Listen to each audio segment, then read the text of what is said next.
maniacally pierced any guard with his jab. Another good jab from McCLELLAN. Sullivan missing with the right. Laying the foundation for a crushing right hand. Boy, the more we talk to him, oh, the right hand staggers him. Another one, and down he goes. Fights on, that's it. Planting shots that would make grandchildren dizzy. With his jab and bingo right on the chin, and the mouthpiece almost comes out. His eyes really went in 4 different directions here. McCLELLAN earned another title shot in no time. It's a lot of middleweights out there. I would never pick no name because, no grudge match, I got on my mind. But one guy I would like to challenge is always calling me out is James Toney. He watching this fight, and I hope he give me a chance to fight for the IBF title. It's worth noting that in 1990, the young guns sparred at the Kronk Gym.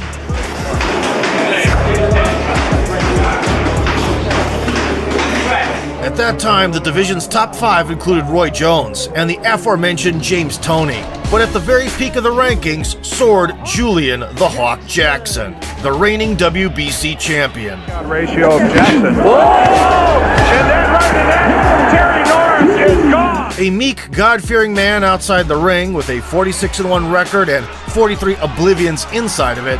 There he goes with a left hook! Jackson didn't just put boxers to sleep. He made spectators freeze in horror. Oh, there's a right hand. He won't get up from this one. And while his lead hook could cure treatment-resistant insomnia, Still firing. Oh, a big left hand. Oh, a tremendous left hand. his right hand left a pile of bodies out cold on the canvas. And down goes Milton. Even pointing to the exact spot where they should land. Say, okay, good night. As the author of 1990's KO of the Year, Ever further behind them. Oh, no! the Hawk entered the McCLELLAN fight in May of '93, holding a spot in the pound-for-pound rankings and the top 25 heaviest punchers in boxing history. The duelists exchanged leather in the opening seconds. At the hook, certainly not the case in that starts in a hurry. As you can see, there's nice, good. There it is, a big right hand. McCLELLAN's waiting with the jab Of the fight. Such blows would suffice for 3 ordinary boxers. Jackson in trouble. Look how much trouble he's in there. What he's gonna do is use the jab, wait, and bang. Over the top, there it was. Finally, McCLELLAN had met his match. They were stubborn and staggered. Chance to pull off an upset.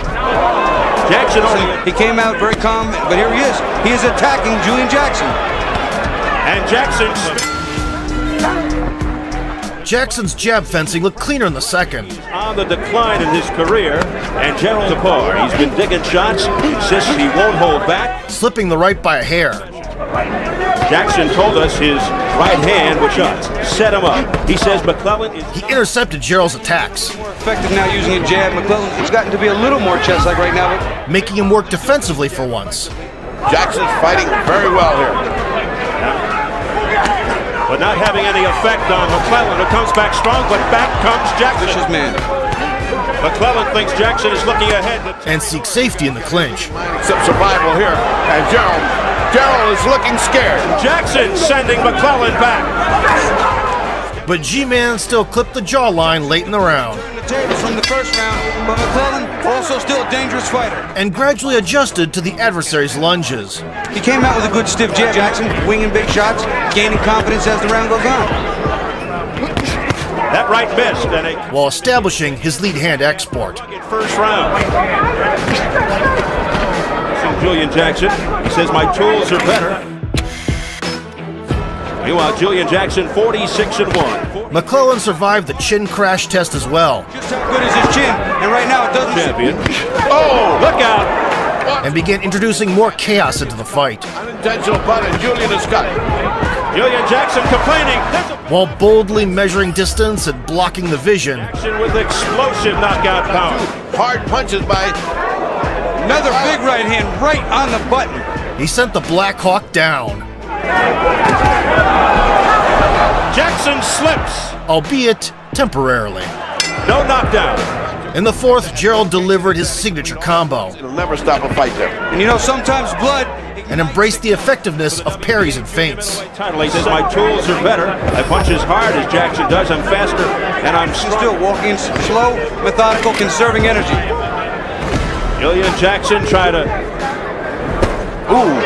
Having lost the initiative, Sacrificing around, but he's Junior at the '88 Golden Glove semifinals. He was disappointed, though, Jackson could no longer keep up with the springy challenger, as he eluded a punch. stooping to illegal maneuvers. Here's Gerald McCLELLAN. Fighting low blow. Big heavy shot down south. Another one. Another one. You can see it was a legitimate low blow, and you can see the damage of it. Look at that.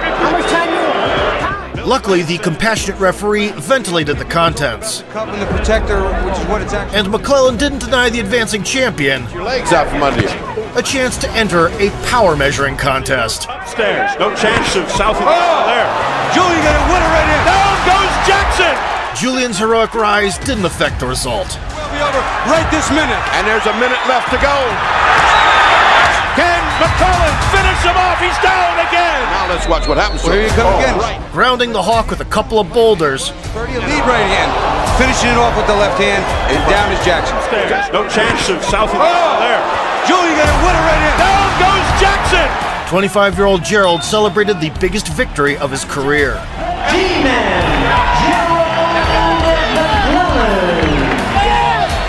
As befits old-school gladiators, they shook hands after the clash, and Emanuel Stewart embraced the opponent in the interview. After those two low blows, it looked like you were weakened. Well, he weakened me with a whole bunch of shots. Julian's real strong. I tip my hat to him. All right, Julian Jackson, you're experiencing what 43 guys experienced from you. Were you surprised? Yeah, I was surprised, you know. By experience, I knew I had him, and he just caught me with a good punch. Well, Julian punched very hard. I got a tremendous headache. I'm gonna go back to the room, maybe sleep 2 or 3 days. God bless you, man. All right. The G-Man. 3 months later, Gerald made his first defense against Jay Bell with a decent 17-1 resume and 16 knockouts. Championship. A routine showdown unexpectedly turned special. Off the field in honor students. And look at this! Big left hook to the body, right in the solar plexus, it appeared to me. The one-act performance lasted 20 seconds, resulting in the fastest KO in middleweight title fight history. Off the field in honor students. And look at this! Tommy Hearns in the rest. How do you rank the gentleman? I've always told people that he has the ability to be the best fighter that I have ever had. I told people his best punch is his body punch, but it's going to be hard for him to have too many long fights because he's not just a hard puncher, he's an accurate puncher. Yeah. That makes a difference. Real pushback was supposed to come from the talented Lamar Parks, poetically nicknamed Fire Kid. And there it is. Unfortunately, his rendezvous with McCLELLAN was canceled at the last moment when Parks tested positive for HIV. The late replacement, Gilbert Baptist, sat down at the outset. He wants the early knockout. There, looking to end it in the first minute. There goes Baptist down. And never regained balance.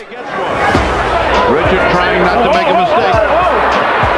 And that is it. In '94, a year after their last meeting, they scheduled a rematch with Julian Jackson. The Hawk had bounced back with 3 wins during that time. However, McCLELLAN killed the intrigue with the very first 1-2. McClellan's come out with a real good jab, and a big right hand. And put extra mustard on him. Pummeling Jackson. Go down and take an 8 count. I'll tell you, it gets better than getting hit like that. Relentless attack by McCLELLAN, and finally Jackson going down. A precise hook to the liver wrapped things up. Because Jackson can punch. And down goes Jackson for the second time. Gerald fit 3 world title defenses into just 200 seconds total. An unthinkable achievement that boxing had never seen before or since. Moreover, in all cases, body shots were the key to success. But it's sloppy because Jackson can punch. And down goes Jackson for the second time. Gerald McCLELLAN has retained his title. Ratio is the number 2 in the world, pound for pound. Who was number 1? Meanwhile, as is often the case with famous people, an army of flatterers formed around Gerald, each wanting a piece of the pie. And Gerald fell for it. He no longer wanted to split purses and got rid of coach Emanuel Stewart. Gerald McCLELLAN and I had separated because he had been convinced he could survive without having a manager. I don't want to go into that. I mean, it's a phase of my life to Nancy. It fucked me, he left me, but I've did a lot. On paper, the new trainer was Stan Johnson, whom no one was taking seriously. I'm a very experienced trainer and probably one of the best in the damn business. Still got the hat? Yeah. It's like a trademark. It's like Don King, you know what I'm saying? Gerald knocked it off, didn't he, during training? Yeah, he was. Broke my teeth during training too, but he paid for it. Some people say he did it on purpose. There was something else that surfaced only years later. I just have a lot of pit bulls because pit bull is the only dog that remind me of myself, you know, Dwayne is a real aggressive dog. Unfortunately, McCLELLAN loved not only pit bulls, but also dogfighting, a disgusting hobby banned throughout the civilized world. Newly minted trainer Stan Johnson, whose credibility can certainly be questioned, shared many loathsome details about Gerald's methods in preparing his fighting dogs. What's known for certain is McCLELLAN had a favorite dog named Deuce, who is tattooed on the boxer's arm. Once, another dog tore him up. Gerald, covered in blood and sobbing in his Mercedes back seat, stitched up his wounded pet saying, "I'll never do this shit again. Why'd I ever get involved?" In the realm of fisticuffs, by late '94, James Toney and Roy Jones had moved up to super middleweight at 168 pounds and determined a winner. Toney. Oh! Big left hook! And down goes Toney! Jones! Aiming to defeat Roy again, McCLELLAN followed them. Giving his credentials, Gerald immediately got a crack at the WBC world champion, Nigel Benn. The Brit made up for his rough technical edges with an explosive personality and a lead-heavy punch. Take a punch or two coming in. He did that with Reggie Miller, and this is exact. Oh, and there it is, one hit, and the first one is... Never shying away from a slugfest. A reminder, the 3 knockdown rule is that he's back, and there goes... Ben, with the fitting nickname The Dark Destroyer, had scored 32 KOs and 39 victories, and was on a run of 6 defenses of his prestigious title. On February 25th, 1995, the challenger Gerald traveled across the ocean straight into the champion's lair, London, to take the belt in front of a hostile crowd. He didn't want to win. He didn't want to win the fight. He actually wanted to kill Nigel Benn. From the get-go, Nigel started habitually crouching down low. For this one, and he will need to be, because this is some puncher. Which was fatal against G-Man's chopping machetes. Ducking very low, Jim, below the waistline, and he looks as though he's done him in the opening round, and we thought this might happen. Setting in motion a punching carousel just 35 seconds in, McCLELLAN nearly sealed the title takeover. To the side of the head. However, Ben woke up from slumber at the end of the count and returned to the battlefield. Sensational start. Clinging to life. This man is absolutely tremendous puncher. He's got to throw punches back now, Ben, to hang in there. With the help from the meddling referee. Is to claim him, the French referee.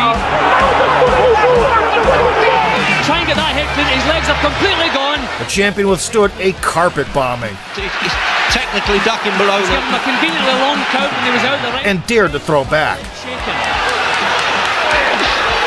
He's supposed to be... Gerald suspiciously grabbed his own head after taking a hit. But this fella's... And Nigel, ducking down non-stop, made it to the long-awaited bell. The shot from McCLELLAN just takes it. Ben has to come back with something. Has to get his body weight forward and try and get some leverage into the punch. He's close. That's it. He survived the round anyway. Round 2. In the second, he caught his stride. Unsteady. We'll see if he can get any leverage. That's better. Slipping to create space for haymakers. He's a great puncher, but the fella can box. Ben, that's some comeback. It looked all over, didn't it? Ben didn't spare the back of the head either. Something that McCLELLAN has to think about defense. Yeah, turned to south. Completely turning around the seemingly hopeless bout. Deflated Gerald, without his working jab, was whiffing repeatedly. Well, they said it. Perfect left hook from Ben. And swallowed uppercuts. Defensively sloppy there. Out of trouble. Oh, he did him with that uppercut there. While Nigel threw a swing party in the ring. McCLELLAN has not landed a piece of punch. That's exactly what he needs.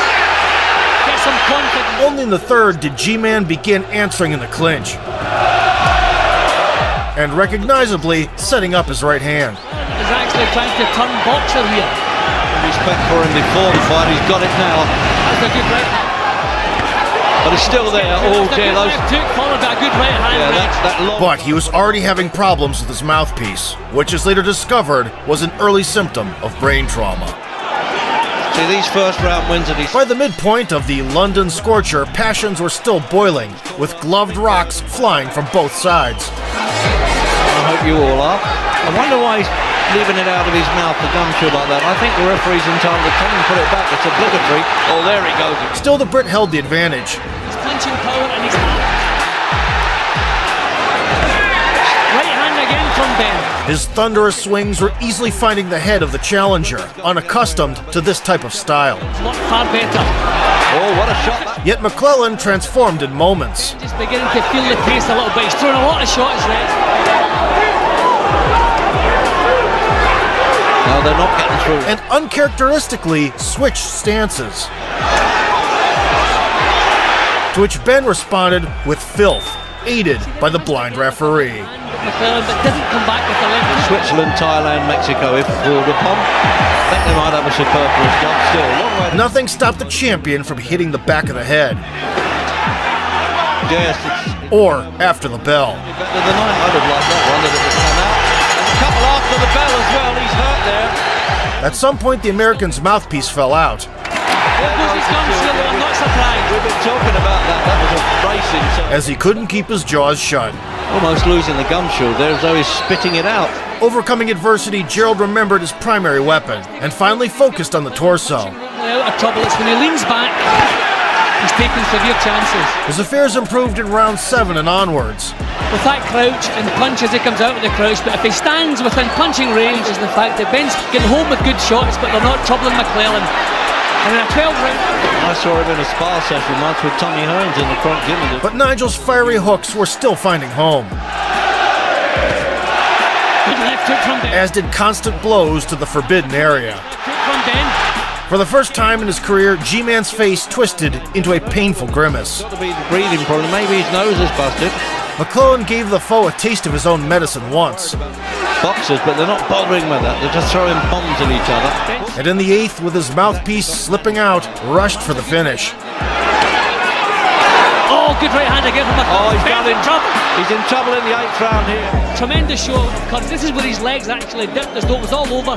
In the cauldron of violence, there he goes again. The wounded lion. Gerald punched holes in the trunk. He's got to get out of that corner, Jim. Then forced a knockdown. Corner and he won't, but he doesn't mind being in the corner. That was the only. A battered Nigel regained vertical position and again escaped being put away. Yeah. In the 9th, the Dark Destroyer devoured a packet of right hands. Yeah, but I don't think McCLELLAN can believe. Oh, tremendous. And retaliated with legal single shots. Ben needs. Just a bit too long. Plus dirty ones to the back of the head. Tell you what, they could cancel out. Launching into a headbutt just to mix things up. Just puffed under both eyes. Oh yeah, he's complaining there. Not happy, not happy. The champion put Gerald in an anomalous position. The referee from France, which explains a lot, issued just one verbal warning to the nasty shenanigans. Clashes of heads are just expected in boxing. Though it had no effect on the course of the bout. Managed to tuck the gumshoe back in there too. In the 10th, McCLELLAN was ahead on the scorecards, but his facial tic got significantly worse. By Nigel Benn. Yet somehow he stayed light on his feet. I doubt I've never noticed. Showing a little feint, pushing McCLELLAN back, that was a good job. Ben responded with his already signature sequence.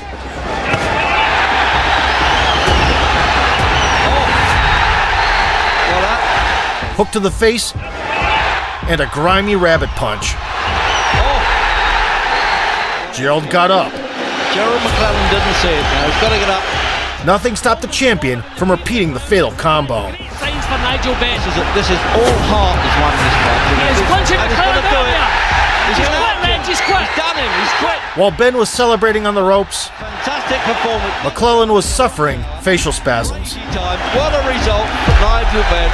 That night, the referee should have been thrown into a prison cell with Tyson for re-education purposes. Once again, not a devastating knockdown. G-Man made it to his corner on his own, where he finally collapsed.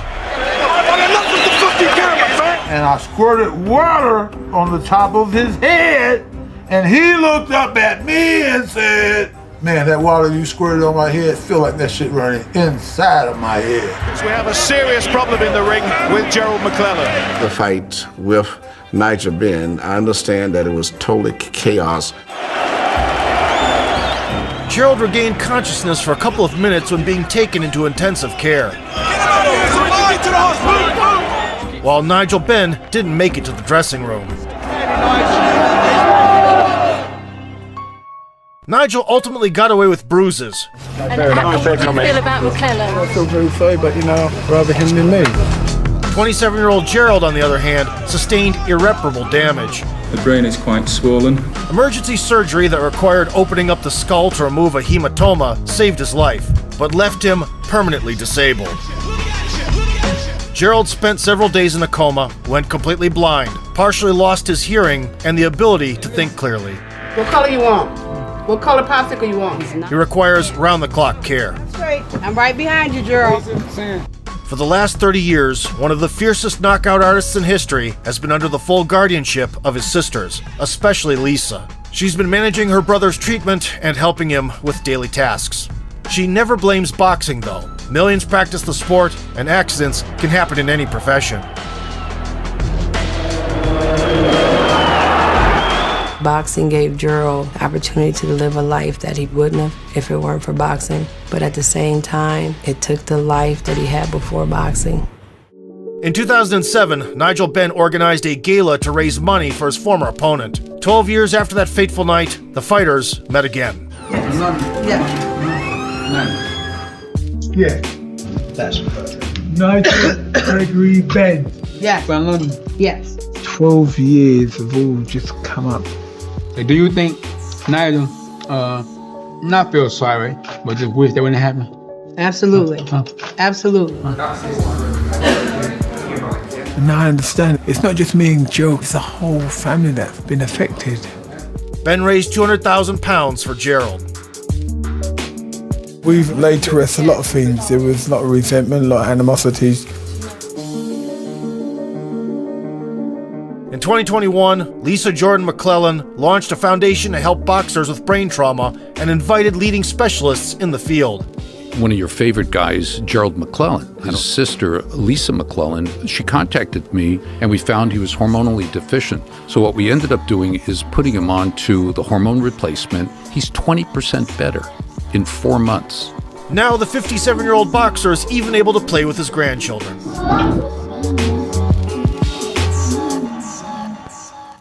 Detroit, Gerald McCLELLAN.